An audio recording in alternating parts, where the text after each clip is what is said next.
بعد ما مرات قيصر ادت الوصية لمارك أنتوني واتكتب إن هو اللي هينفذ الوصية دي، مع الوقت المجلس قبل بدور أنتوني، وده كان بيضايق أوكتافيوس لأنه شايف إنه ليه الأحقية بإنه يبقى هو اللي بعد قيصر، وإنه شايف إن مارك بيماطل معاه بحجة إنه لسه صغير وإنه عنده 19 سنة بس. بعد كده حصلت حرب مشهورة جدا بين الاتنين اللي قتلوا قيصر، فاضطر أنطونيو وأوكتافيوس إن هما يتحالفوا مع بعض وانتهت بانتصار أنطونيو. وطبعا كليوباترا كانت بتدعم أنطونيو. أما لو اتكلمنا عن حياة أنطونيو شوية، فهو كان في البداية شخص مغموس في الشهوات والملذات، بس بعد كده اتغير وبقى الشخصية الجامدة اللي بقت في مكانة عالية والجنود بتحبه، وكان دايما طريقة لبسه غريبة، واتجوز واحدة وكان ليها دور في إن شخصيته تتعدل. وبعد ما الأوضاع استقرت عند أنطونيو بعت رسالة لكليوباترا بيقول لها إنها متهمة في إنها كانت بتساعد اللي قتلوا قيصر ضد أنطونيو أما كانوا بيحاربوا بعض. طبعا في الأغلب دي كانت افتكاسة عشان عايز يشوف مين بقى كليوباترا الجامدة اللي هما بيتكلموا عليها دي، فدعاها إنها تيجي. وساعتها كليوباترا كان عندها 28 سنة، والمصادر كانت دايما بتوصفها إنها كل ما بتكبر كل ما بتزداد في الجمال. وفعلا جهزت شنطها وخدت سندوتشاتها وبدأت رحلتها لصقلية علشان تروح تقابل أنطونيو. وطبعا بنتنا مش قليلة، حضرت أفخم الثياب وحضرت مجوهرات وذهب وأفخم أنواع الهدايا لأنطونيو، موتوسيكلات وعجل واجهزه كمبيوتر وترابيزات بلياردو وبنج. وفي وسط ما هي بتجهز كل ده بعت لها تاني بيستعجلها وهي ولا هنا. واحدة واحدة بتجري ليه؟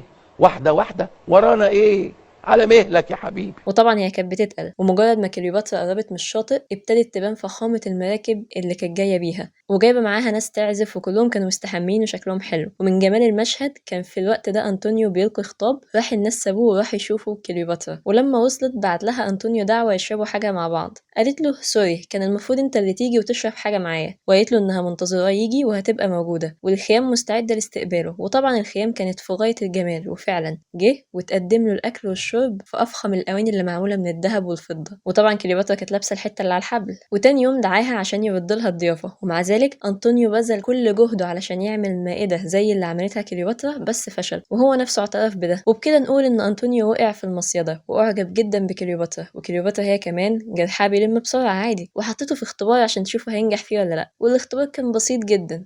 أكيد فاكرين أرسنوي أختها اللي راحت منفى في آسيا، هي بقى أمرته بإنه يقتلها علشان كليوباترا بتحب تبقى مقطوعة من شجرة وكده. وفعلا أنطونيو بعت الجنود يقتلوها، راحت أرسنوي جريت منهم على المعبد، لأن طبعا المعابد أماكن مقدسة ما ينفعش تدنسها أو القتل فيها، فجنود أنطونيو ما فرقش معاهم وراحوا دبحينها. وبعدها أنطونيو وكليوباترا كانوا مقضينها فسح وخروجات وسهر، وعزمته مرة تانية على مائدة أفخم وأجمد من الأولى، لدرجة إن كليوباترا خدت لؤلؤة ودوبتها في كاس وشربتها من كتر حبها للتباهي. وفضل أنطونيو على هذا الحال مع كليوباترا في طرف ولهو، وساب اللي وراه في روما وراح معاها الإسكندرية. وكل ده مراته كانت عمالة تقوله ارجع الدنيا مقلوبة عليك وغوشتنا، وهو ولا يرد. وفي مرة كليوباترا وأنطونيو راحوا يصطادوا سوا، فأنطونيو اتفق مع الصيادين إنهم يحطوا له سمكة كبيرة في السنارة عشان يبان إنه اصطادها قدام كليوباترا، وهي ما كانتش هبلة وفهمت إنها خطة عاملها أنطونيو، فعملت نفسها مش واخدة بالها وراحت تاني يوم قالت له عايزين نروح نصطاد. واتفقت مع صيادين تانيين يجوا قبل الصيادين بتوع أنطونيو، ومش بس كده اتفقت معاهم إنهم يحطوا في السنارة بتاعة أنطونيو سمك مملح ومقلي من اللي بيتباع في السوق. فلما أنطونيو طلع السنارة اتعرفت اللعبة بتاعته، فمرات أنطونيو زهقت إنه متجاهلها ومش راضي يرجع، راحت قالت له الحق المقاطعات اللي حوالينا بتتمرد والدنيا بايظة. الدنيا بايظه، الدنيا خربانه، انتوا مش عارفين حاجه، انتوا عايشين مماتم مخلل. راح خاف واضطر يرجع فورا، وكليوباترا كانت حزينة جدا من القرار ده. المهم رجع لمراته وقعدوا هما الاتنين يتخانقوا، ويقول لها انت بتتدخلي في شغلي ليه، وهي تقول له كنت بتعمل ايه في مصر. كلمة منه على كلمة منها سابوا بعض وماتت مراته من الحزن. طبعا اوكتافيوس فرح جدا بموتها عشان ما كانش بيحبها وكانت موقفة مصالحه. وبعدها حصل صلح بين اقوى رجلين في روما هما انطونيو واوكتافيوس. وطبعا عشان يقووا علاقتهم ببعض اكتر أنطونيو اتجوز أخت أوكتافيوس واللي كان اسمها أوكتافيا. طبعا زي ما احنا عارفين هتبقى جميلة وطيبة ورقيقة وحنونة وهتتخان برضه كمان شوية. وكان كل ما تحصل خناقة بين أنطونيو وأوكتافيوس كانت أوكتافيا هي اللي تهدي الحرب بينهم. ومع ذلك أنطونيو ابتدى يشتاق لكليوباترا وقرر إنه يرجع مصر، وده خلى أوكتافيوس يقلب عليه تاني لأنه كده شاف إن أخته بتتظلم. فأخته هدته علشان هي كلاون وقالت له إنها هتقدر ترجعه وإنه يديها فرصة تانية. أوكتافيوس قال لها ماشي عشان عارف إن المحاولة هتفشل. وكانت كليوباترا بتلعب لعبتها هي كمان في إنها تخلي أنطونيو ما يمشيش من مصر ويفضل معاها، وخلت أصحابها يساعدوها في إنهم يقولوا لأنطونيو وإنت مش موجود كليوباترا عينيها بتبقى فيها حزن، أما ما بتبقى معاها عينيها بتنور في الضلمة. وطبعا بيقلبوه على أوكتافيا، وبالفعل فشلت محاولة أوكتافيا في إنها ترجعه، وأوكتافيوس كان مستني اللحظة دي. غلط وانا كنت مستنيه يغلط. هات لي حقي بقى يا خميس، استحمل بقى. اقعد انت بقى وشد حجرك واتفرج انا هعمل ايه.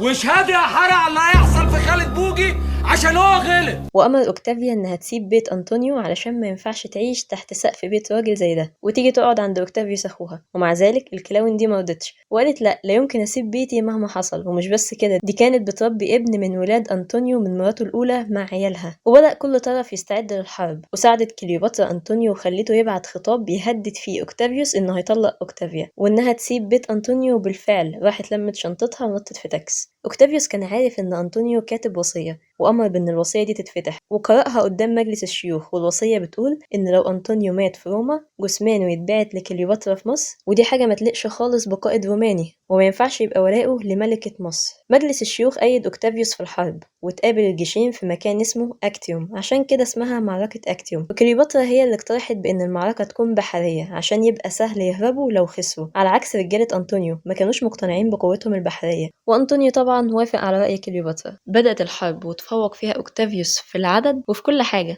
وبدأت كليوباترا تخاف فأمرت إن السفن ترجع بسرعة، وسفن أوكتافيوس فضلت تطاردهم. وأنطونيو دخل في حرب مع واحد من رجالة أوكتافيوس. الراجل ده كان مصمم يقتل أنطونيو عشان أنطونيو قتل أبوه، وقدر أنطونيو يقتل الراجل ده وهرب. وكليوباترا وأنطونيو محدش فيهم فكر إنه يشوف التاني، كل واحد كان حاسس بالعار. وأنطونيو رجع هو كمان على الإسكندرية. وبعد ما رجعوا حياتهم ما كانتش أحسن حاجة، وطبعا قلقانين من إيه اللي هيحصل ومصيرهم هيبقى إيه. فكليوباترا عشان تشغل نفسها درست طبيعة السموم، ومش نظريا لأ عمليا، وكانت بتعمل التجارب على الأسرى والسجناء. وكانت بتجيب السم ده من الأفاعي والتعابين وتروح مجرباه على السجناء وهي مستمتعة جدا بده. وده خلى أنطونيو يخاف منها ويشك فيها إنها ممكن تسمه هو كمان، لدرجة إنه ما كانش بياكل من الأكل غير لما هي تاكل منه الأول. فكليوباترا جت في مرة حطت على الزهور اللي بتتلبس على تيجان سم، والزهور دي كان أنطونيو هيلبسها على تاج بتاعه. جت بعد ما لبس التاج جابت كاس من الخمر وخدت الزهور اللي في التاج بتاعها ودوبتها في الكاس وقالت لأنطونيو يعمل زيها. وبعد ما حط الزهور في الكاس وجه يشرب وقفته وقالت له إن الخمرة مسمومة، وإنها لو كانت تعرف تعيش من غيره كانت شافت طريقة تقتله بيها من زمان. وعشان تثبت إن الكاس مسموم أمرت حد من الخدم إنه يشربه ومات فعلا. ومن خلال التجارب دي كليوباترا بقت خبيرة في موضوع السموم والأفاعي، وبقت تقدر تعرف أنهي أفعى سمها ممكن يموت بألم وأنهي اللي يموت من غير ألم. وفي الوقت ده جيش أوكتافيوس كان في طريقه لمصر، وأنطونيو بعتله إنهم يعملوا صلح ويتنازلوا عن كل حاجة بس يبقوا في أمان هو وكليوباترا. بس أوكتافيوس رفض ووصل للإسكندرية. أنطونيو حاول يحاربه بس المحاولة باءت بالفشل، وحس إن سبب الفشل في المحاولة إن كليوباترا تحالفت مع أوكتافيوس. فراح أنطونيو القصر وهو بيدور عليها وعلى آخره. نور نور تبان يا نور نور.